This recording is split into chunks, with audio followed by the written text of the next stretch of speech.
review. Welcome everyone to the Mastermind Book Club. In tonight's review, we shall be reviewing part 2 of The Rise of Superman. The Rise of Superman, a book authored by Steven Kotler. This book is unbelievable.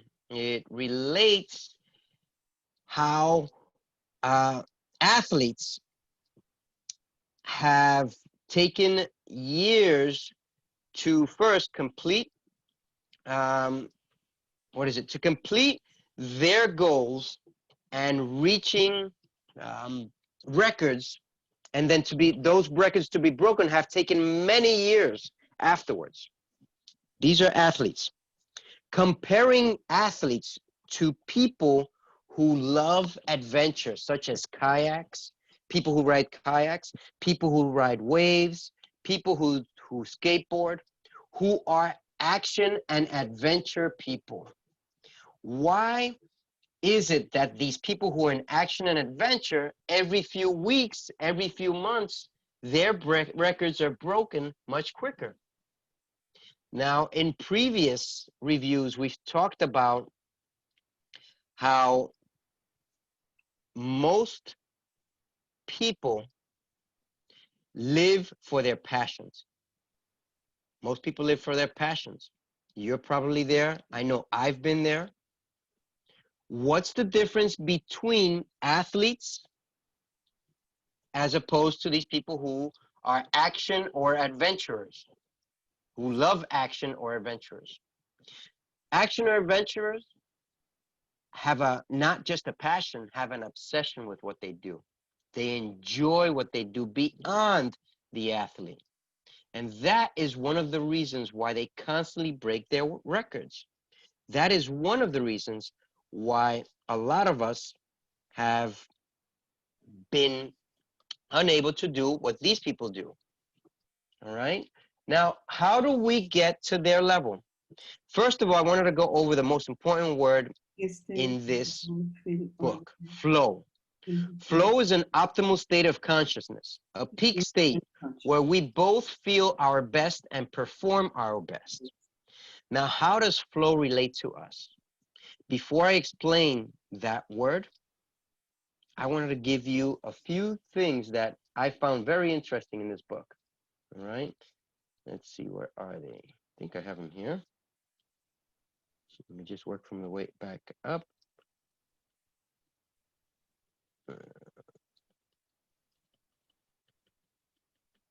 Oops.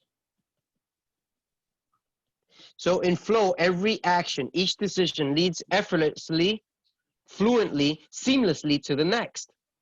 It's high-speed problem solving. It's being swept away by the river of ultimate performance, according to Harvard Medical School psychiatrist Ned Hollowell. Now, the first question with Steven was, he was a reporter, the author of this book. He was a reporter, and he wanted to know if these states of flow, or these people who are breaking records, who are action adventurers, was this scientifically being measured? So what did he find out? Yes, it was. And here's a Harvard Medical School psychiatrist, Ned Hollowell, who said everything you do better in flow. From baking a chocolate cake to planning vacation, to solving a differential equation, to writing a business plan, to playing tennis, to making love. Flow is the doorway to the more most of us seek. To the more most of us seek. So I wanted to show you 4 very important points that one of the people that I follow wrote in his summary. Let me just see, where did I put this? I don't know if you can follow here. Let's see, where is it? Should be right in here. So I'm going to show you this. Let's see. Don't remember what page it's on, so just bear with me as I look for this.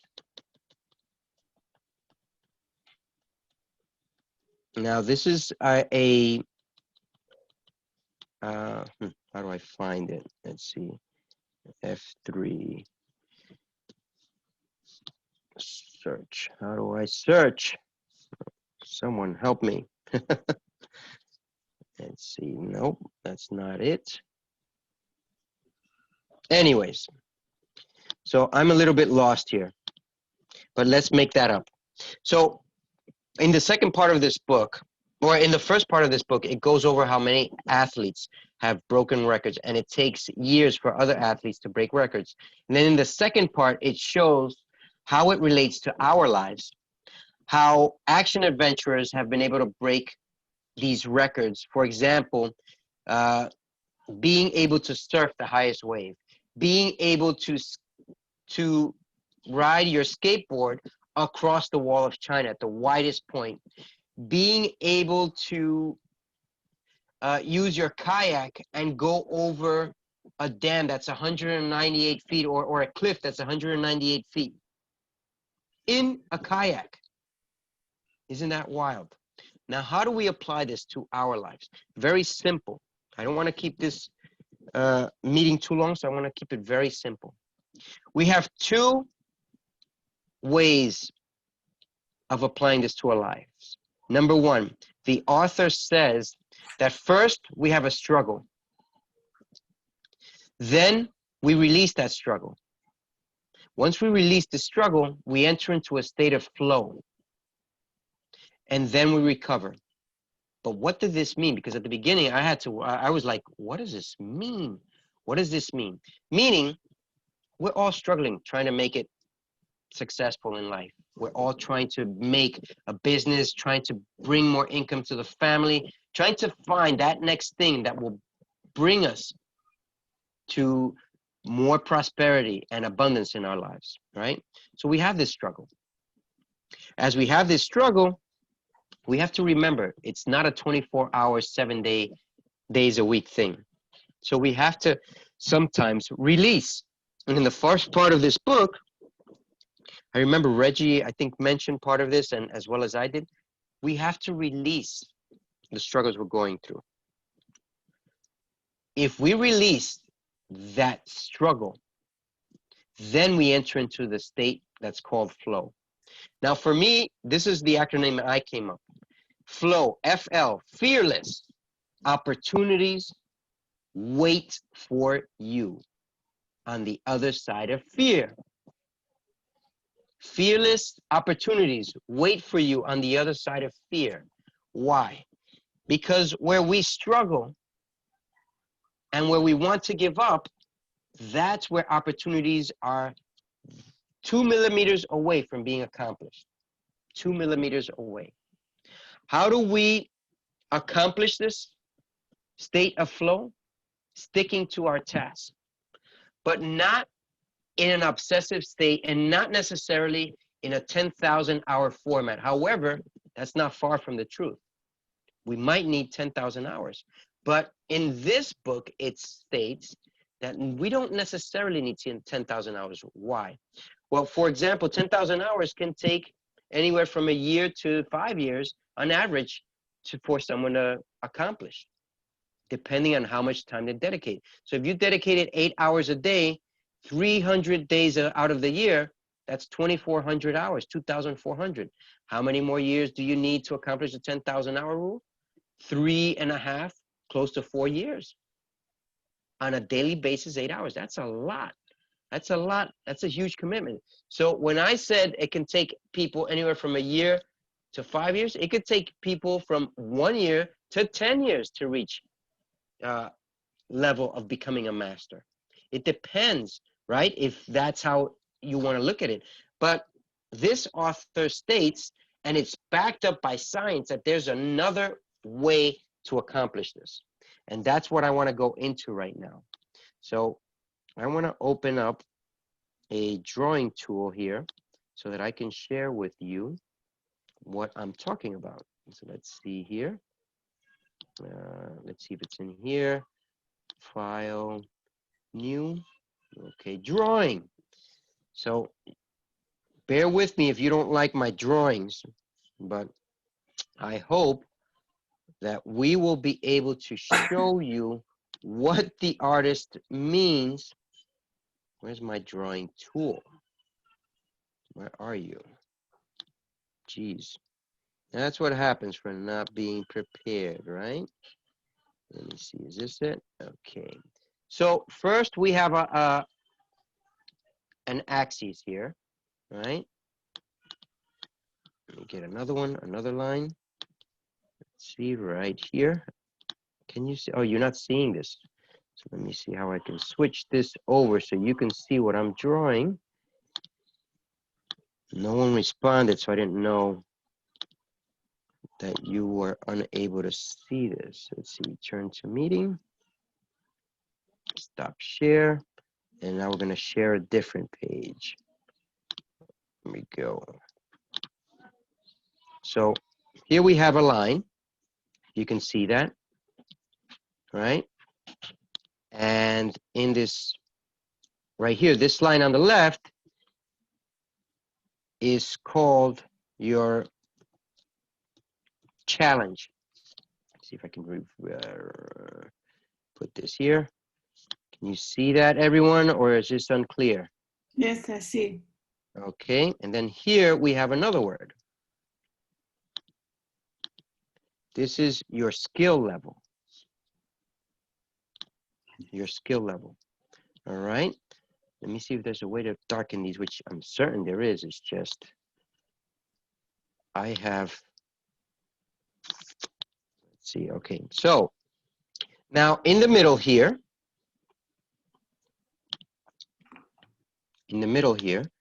we have a line where they both meet. All right. Where challenge meets skill. Let's see. Okay. Where challenge meets skill. Let me see. Is that any better? Can I zoom this in? Is that any better for y'all? Let's see. Okay. So this is what the author says. This is something that I didn't find at first.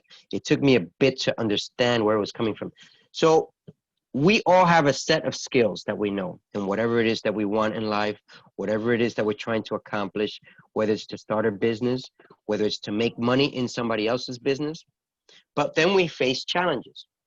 So in order to maximize our accomplishments, all we need to know is that there exists the 4% rule.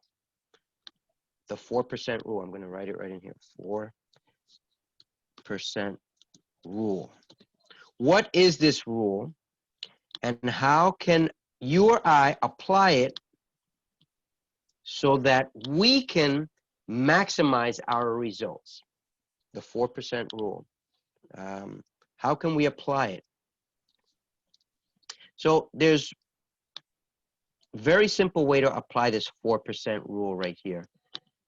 This 4% rule is applied, is applied very simply. Whatever your skill is, you're called to go 4% beyond your skill level, and instead of increasing your skill level, you've got to challenge yourself an extra 4% on whatever it is that you're trying to accomplish. So what did I do this past week that relates to this? Last Thursday, I had an agreement with someone who owes me some money and who kind of forgot that they have a contract with me to create a book with me, but I need to split this book up. And what happened with this person and I is that I had the book ready a year ago. However, the original agreement was for me to do a Spanish book, and this person doesn't know Spanish. So what did I challenge myself in doing? I challenged myself in redoing that same book and making 2 books out of one book within 1 week's time. So I just finished a book today, and as I said earlier, I just need to do my intro into this book, and my book number 1 will be finished. What is it going to be called? It's going to be called something like Healing Secrets. Healing Your Secrets. It's not going to say your secrets, but it's going to be called Healing Secrets. So why is it going to be called that? Because I have 2 books, 1 book that can be made into 2 books, and I just finished one of them. So how did I utilize this rule that Steven Kotler explained to us? I have a skill. I had a book, and all I had to do was cut it in half, this book, review the complete book, add some lines, add some pages, and challenged myself by 4%. But actually, I challenged myself much more than this. I challenged myself much more than the average person would challenge themselves in doing this. Why? Because I have money on the line that I invested in this with this person 2 years ago, and I need to access this right away. So I completed one book, and if I don't finish the other book, I'm proud of myself.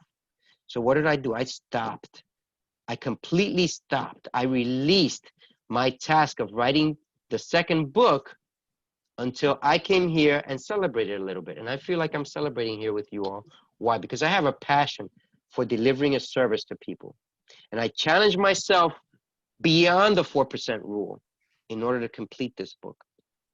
Now, how does this apply to you? We have to figure out what your skill level is and how you can challenge yourself in increments of the 4% rule. As a matter of fact, our next audio book relates to the 4% rule.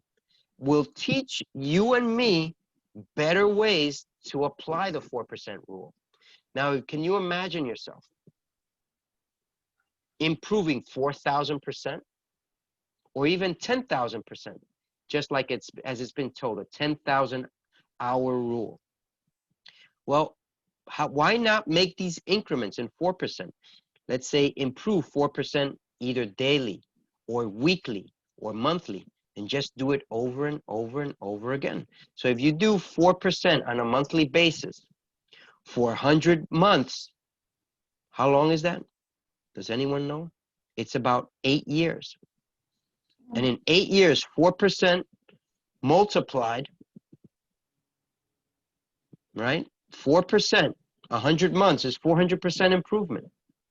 But what happens if you improve 4% weekly, right? In 1 year, it amounts to 52 weeks, right? 280%. In 5 years, it amounts to how much? 1,400%. Do you understand where I'm getting? Now, can you imagine if you improved every single day, 300 days out of the year, 4%, 300 days out of the year. Let's go even a little bit less than that, 200 days out of the year. So that should be just about half the year's time, 4%. That's 800% per year, 800%. In 5 years, it would be 4,000%. 4,000, what we were just talking about. In 10 years, it would be how much? Does anyone know? 8,000%. Relating to the 10,000-hour rule. Very relative to that rule. So whatever it is that you want to accomplish, whatever it is that you want to do, has to be applied in a sense that you're not just accomplishing everything in one day, but that you're accomplishing little things to reach your big goal in the long run.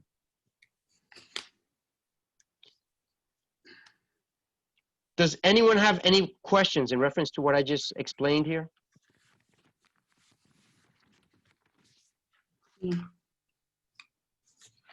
Now, the big question is, do you know what it is that you want to do that you can apply the 4% rule to your tasks? I've spoken to Elmer, Martha, Reggie, I believe. I haven't spoken to some of the other people here, but I invite you to set up a Calendly appointment with me so that we can talk about these goals in reference to whatever it is that you want to accomplish.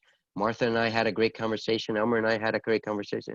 I don't remember if Reggie and I spoke about it, but I know that last week Reggie gave an awesome review in reference to this book. And, you know, I enjoyed talking to Reggie, and I enjoyed talking to a lot of you, Gina, Trudy, Floyd. You're also amazing.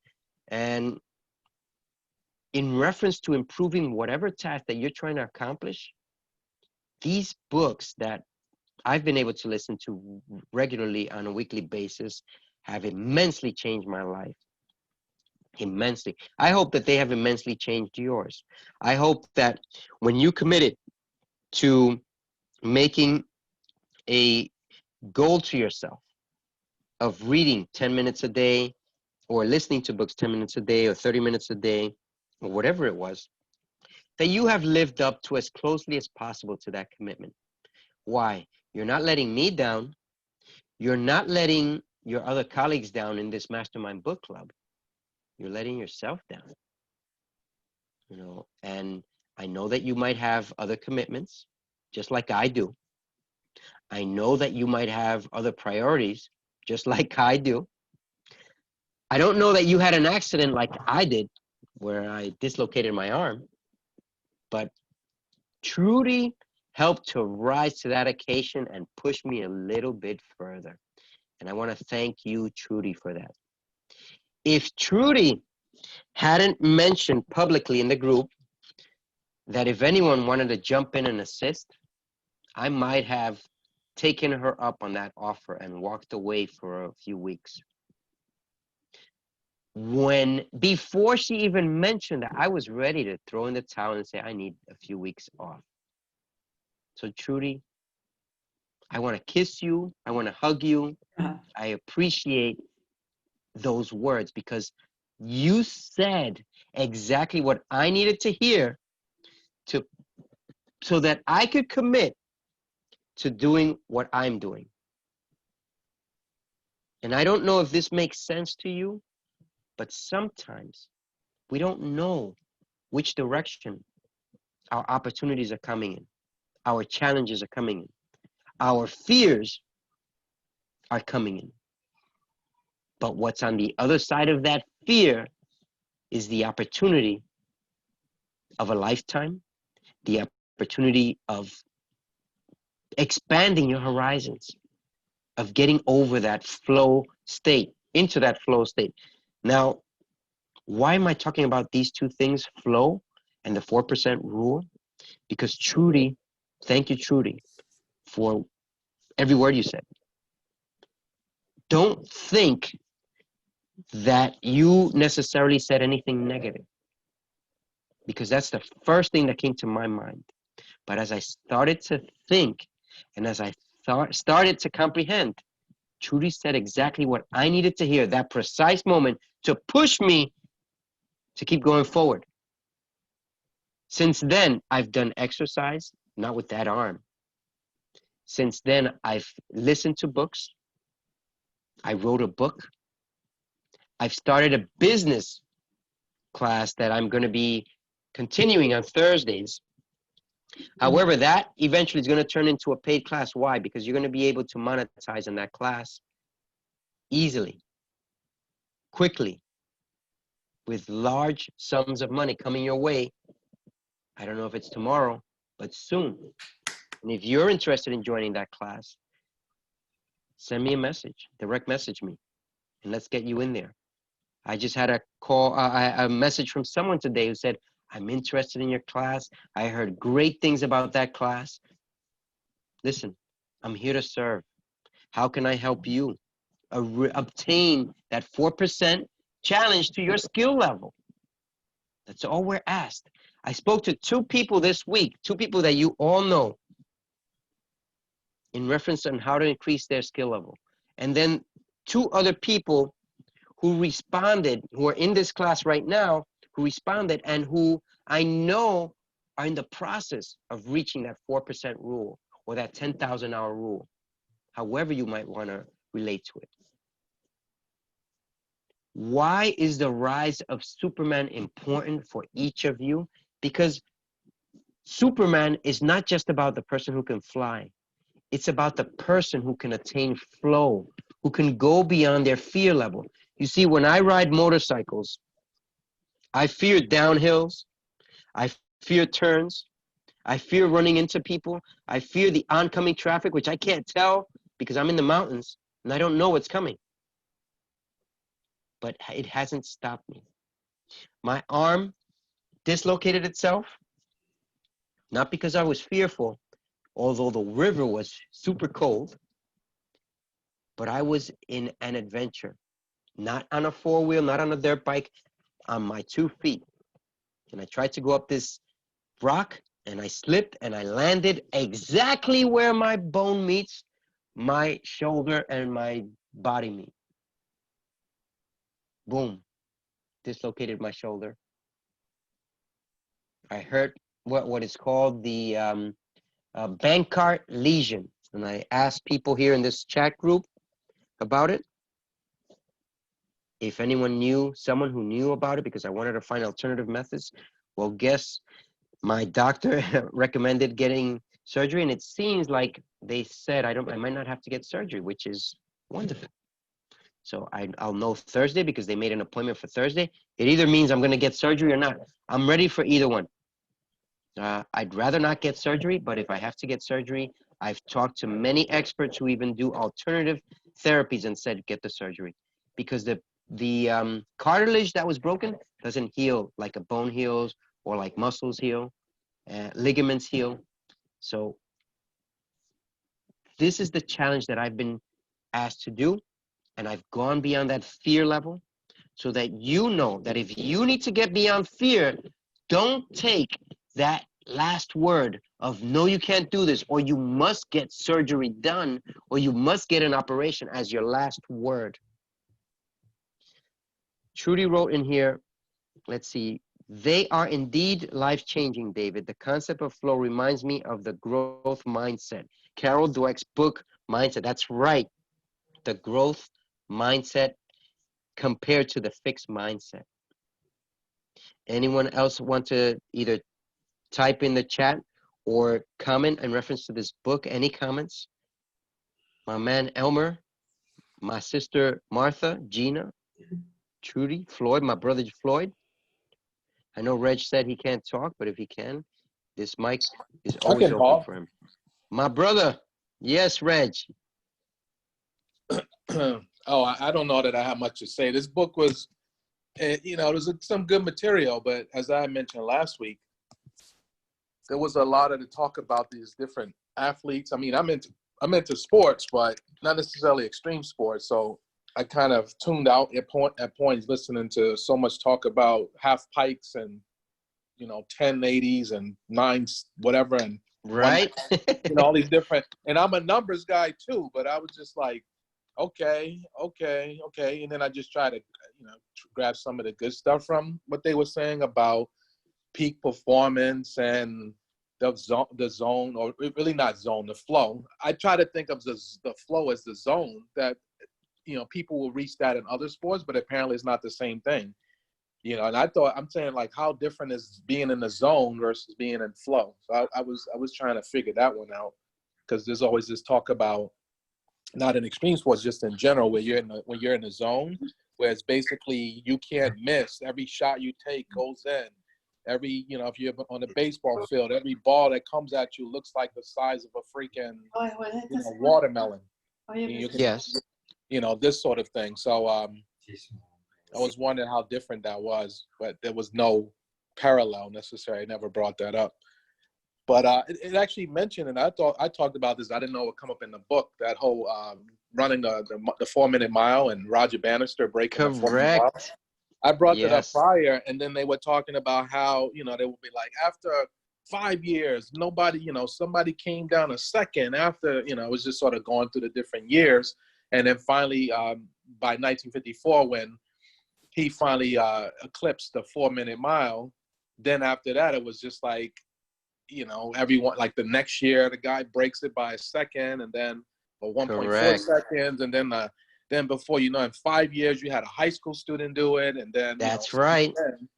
Now we're talking 60 some odd years later, we've had thousands upon thousands of people do it, and now to the point where you're talking running the mile, you have people running that in like 3 minutes 40 some seconds or whatever. So what used to be the supposed impossible. And I like how they termed it. It was like something around to think of something as impossible. I forgot how the terminology they use, but this whole idea of like what you thought was impossible to make it possible, that which was once impossible. So the things that are impossible are that we believe are impossible are the things that we should be aiming for. Yeah, So but the there was this sort of impossibilities. statement. There was a statement Sorry? where they said there was a statement where they said there's those things that you think are impossible that after a time you become possible. They become possible. That which you thought was impossible. Some statement they made around that. So it was pretty Correct. cool statement. I remember the statement as well. But it was something like those things that you consider impossible are the things that you should be aiming to make possible. It was Yeah. something similar to that. So we're both in there. We know that they exist, and that's what I meant about this, like this challenge that I just finished a book, a new book, and I'm getting ready to, give it into my publisher, and then I have to work on one more, and I just have to review it and edit it and format it, and that way she'll be able to work on it. So the reality is that these impossibilities that we aim for in life, we just have to make commitments. We have to commit to them, promise to ourselves, and not break those promises as best we can. That's what we have to do. Now, at the same time, thank you, Trudy. Trudy says, congratulations, David, on completing the book. At the same time that we want a task, we have to constantly write it down, doodle, meaning make pictures in reference to what we want, bring it into fruition, create the energy around it so that it becomes part of us. And that's what we're called to do. That's what we're called to do in the rise of Superman. You are a superhero, potential superhero, if you rise to that challenge with your skill level using the 4% rule. Anyone else want to comment or in reference to this book? All right, all right. Well, I want to thank you all for being here, because this book has completely risen my vision in reference to how to apply the 10,000 hour rule, and not just necessarily work off my rear end as most of us think that we have to. No, it's not about that. The rise of Superman and the challenge versus our skill level is about balancing life, making sure that you have time to sleep, making sure you have time to have fun, making sure that you have time to work, making sure that you're working on your obsession and not just your passion. Most people work on their passion and don't get anywhere. But are you really obsessed about what you want? That's the difference in this rise of Superman, is that the passion versus your obsession. If you're just passionate, maybe that's not right for you. But are you obsessed to the point where you love it, where you're excited about Mondays, where you're fired up? Or is it making you fired up? Are you excited about whatever it is that you want to accomplish? Does it motivate you? Doesn't matter that you're not making money now, but money will come as long as you keep working at it. And that's it. The rise of Superman. It's within you. When are you going to let flow be realized within you? Yeah. Can I So say this is it for our review for today. David, Martha, can I did say you want to say something? anything? Yes, go ahead, Martha. I learned from this book. It was very powerful. This book is definable. Its flow is fundamental, and it's a universal. You can apply in every business, sport, business, regular life, everything, medical field, and everything. And when you feel the best, that's what they say, you made the best. So the way you feel, you're gonna do best in life and best in your professional. And another thing, they need concentration. You have the power to change your brain and concentrate in what you want. And have the power to make the impossible possible. But the brain has a lot of things to do with this 4% roles. And So that's right. Thank you, Martha. And what Martha is saying is that's the truth. But I wanted to add one small thing that I completely forgot about. All right. With the current situation of COVID-19, being confined to the home, being unable to meet new people in person, you are living what in the next 20, we are living what in the next 20 or 10 or even 5 years will become normal, meaning most people won't meet up in person anymore. It's unbelievable, but that's the way that things are headed. It's going to be, most things are going to get done through the internet, most connections, most events. It's sad because I love in-person events. I love going to seminars that are in person. I don't really like internet yet, but we all are being asked to do this for many reasons. Maybe some people can't fly across the country. Maybe some people are afraid of getting ill. Maybe some people just want instant access to whatever it is they want, and they want it economically, whatever it is. But the most power is in person. Now, I want to call each and every one of you to one thing, this 4% rule. Today is September 14th, right? I want to give you until 3 weeks from now. 3 weeks from now, I want you to apply the 4% rule to your skill level. How? I want to challenge yourself by 4%. Connect with one new person, whether it's on the internet or in person. Connect with one new person. If you do this by October 1st, you've reached your goal.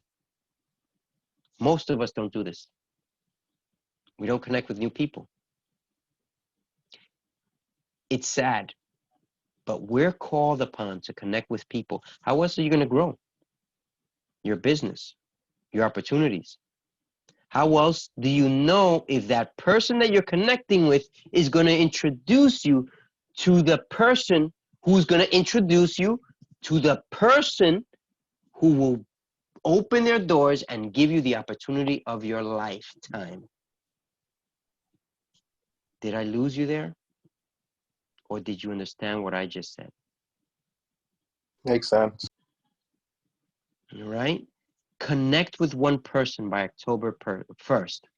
One new person, whether on the internet or in real life.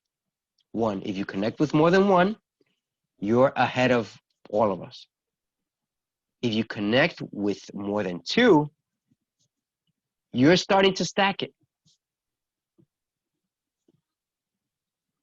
Did you know that opportunity awaits beyond connecting with people and building at the same time? That's it. That's it for tonight. That's it for this review of The Rise of Superman. Don't forget, apply the 4% rule to your skill level. Connect with one person by October 1st. I'm not going to remind you. I'd like it if you do send me a message. Put it in the group and send me a private message. Why? Because you're motivating me and you motivate the other people in our team, in our group. Some people, most people will say, well, what does she mean she's connecting with someone? As a matter of fact, celebrate your small wins in the group.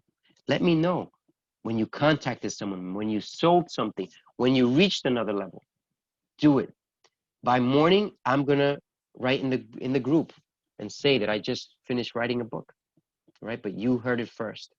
Why? Because we should celebrate our small wins, because that's how we apply the 4% rule. That's it. Have a great evening, everyone. God bless you more and more. And until next week, this Mastermind Book Club has finished its task for today. Just a reminder that Thursday night, we'll have our business, Advance Your Business Now. So if you're interested in joining us, please send me a direct message. I need your email sent to me, and I'll send you the recording from last week, because it's very important. Otherwise, I'm going to lose you. Have a great evening, everyone. God bless you more and more. Thank you. Thank you. Before I Thank go here, let's see. Reggie just put something you. here. Reggie just put October 1st. Yep. Thanks, Reg. Thank you. What was the date again? By October 1st, all right? This is a goal for you. If you don't do it, fine. You won't lose anything. But if you apply that 4% rule, you'll know what I'm talking about. All right? Challenge yourself. Meet someone new. All right? David. Have a great evening. Thank you, everybody. Thank you. Good night. Good night.